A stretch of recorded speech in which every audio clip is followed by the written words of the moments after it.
Banyak yang sudah request kepada saya ya mengenai updatean Kelvin Verndong ya. Bang, bagaimana? Apakah dia bisa debut di Juni ini? Nah, saya akan mengupas tuntas ya mengenai perkembangan terbaru dan ini memang kalau dilihat ya, kita sedikit ada rasa pesimis. Mengapa demikian? Karena memang ada beberapa hal yang ini sepertinya sulit terkejar.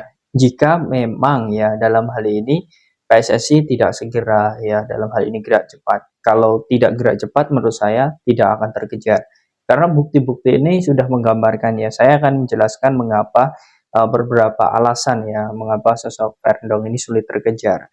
Ditambah lagi sebenarnya seperti ini. Bapak Ari Tejo ya selaku Menpora kemarin sudah mengatakan ya kepada kita semua bahwa kalau proses Tom Haye dan ini kemarin ya sosok Ragnar itu terkejar, ya diharapkan untuk Verndong dan juga Jens Raven ini juga sama. Tetapi kalau melihat jadwal DPR, lagi-lagi ya, ini jadwal DPR ya. Ini sepertinya akan sulit sekali. Oke, jangan lupa untuk membangun channel ini ya, agar terus berkembang. Silahkan kalian tekan tombol like, komen, dan juga subscribe.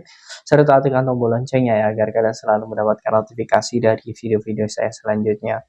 Oke, yang pertama, di sini sekarang kita sudah di tanggal 27 ya.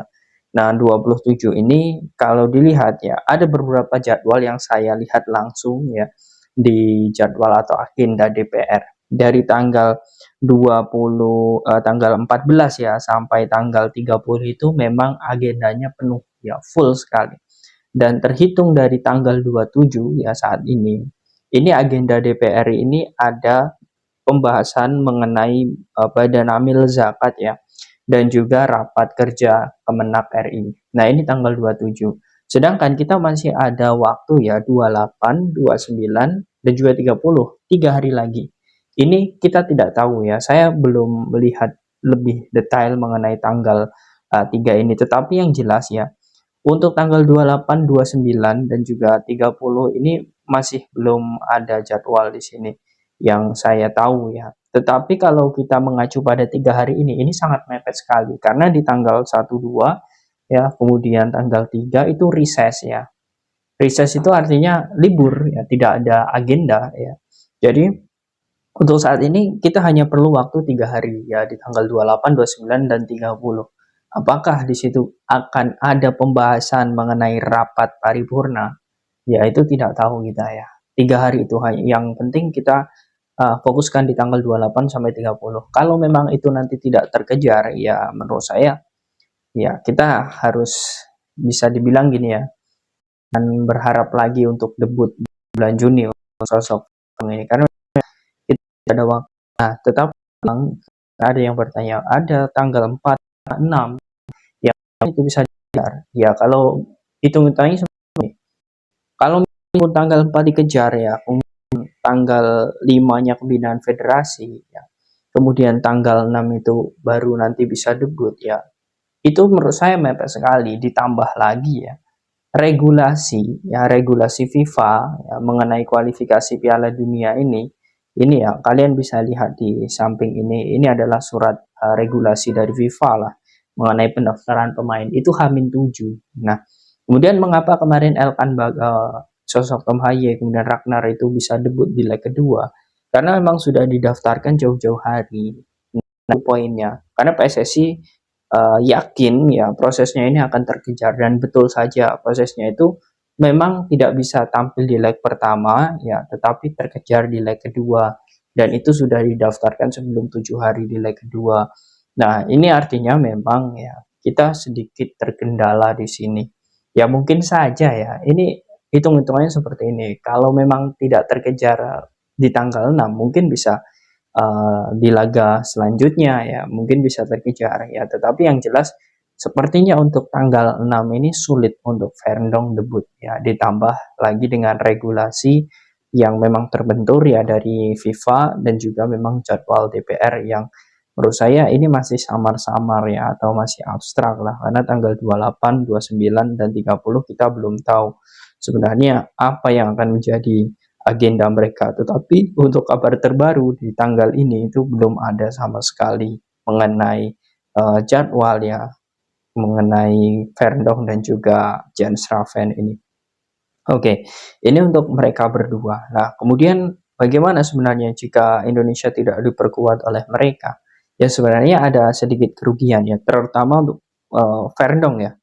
Dilawan Irak ini menurut saya sangat dibutuhkan sekali tenaganya. Apalagi kita ingin mengincar 2 kali kemenangan ya. Sintayong pun juga mengatakan ingin mengincar 2 kali kemenangan. Di skuad Irak ya itu ada tambahan 5 pemain ya, baik itu naturalisasi ataupun pemain baru. Jadi sebenarnya kalau dilihat ya dari beberapa komposisi Irak, ya itu sangat luar biasa. Walaupun sebenarnya Irak datang ke Indonesia itu tanpa uji coba, sedangkan Indonesia yaitu tanggal 2 nanti akan melawan Tanzania ya. Jadi secara hitung-hitungan memang dari segi kesiapan diharapkan Indonesia lebih mampu ya untuk mengalahkan Irak. Karena memang mungkin ya, ini karena Irak merasa dia sudah lolos di ronde selanjutnya. Jadi melawan Indonesia pun di tuan rumah ya dia hanya mengandalkan beberapa pemain saja dan itu tidak terlalu penting mungkin. Tetapi ini adalah adu gengsi menurut saya bagi Indonesia laga ini adalah laga penting ya. Ditambah lagi memang kalau kita menang di dua laga ini ya, itu berpengaruh besar terhadap bagaimana pot ya atau pembagian pot nanti di bulan 9 dan juga untuk peringkat FIFA. Nah, ini pentingnya. Jadi mengapa sebenarnya Verendong ini penting ya agar nantinya kita bisa meraih kemenangan dan jika nanti kita bisa meraih kemenangan, kita bisa melihat hasil ya peringkat FIFA dan juga pot pot nanti bulan 9. Oke, itu loh bahasan mengenai Verdong. Yang jelas, ya saya sangat yakin mungkin ya, ini Verdong pun juga akan datang ke Indonesia untuk melihat bagaimana para pemain, kemudian supporter dan juga euforia. Itu saya sangat yakin sekali mereka akan datang karena memang kompetisi di Belanda juga sudah usai ya dan dirinya pun bersama FC Nijmegen kemarin juga gagal ya lolos di ini tontonnya kualifikasi Liga Champion ya harus kalah dengan Go Ahead Eagles dan ini menurut saya apa yang sudah menjadi keputusan Verndong untuk membela timnas itu sudah patut diapresiasi. Tetapi ya kalau untuk masalah proses kepindahan keluarga negaraan ini memang kita tidak bisa juga ya dalam hal ini memaksa ya ataupun dalam hal ini mendorong terus PSSI ya. Saya yakin PSSI sudah bekerja keras. Tetapi apakah DPR ini tahu mengenai kebutuhan PSSI dan juga bagaimana prioritas ya yang harus dilakukan dari PSSI itu juga kita belum begitu paham ya apa yang sebenarnya terjadi di DPR.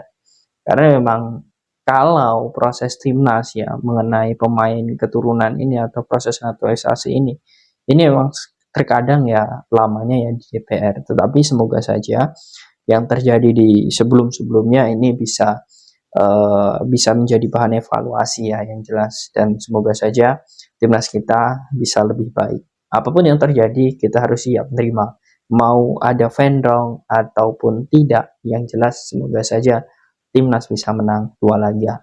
Nah, bagaimana menurut kalian teman-teman jika ya Indonesia tanpa Kelvin Verdong nanti apakah kalian yakin 2 laga timnas Indonesia mampu untuk meraih kemenangan? Silahkan kalian tulis di kolom komentar.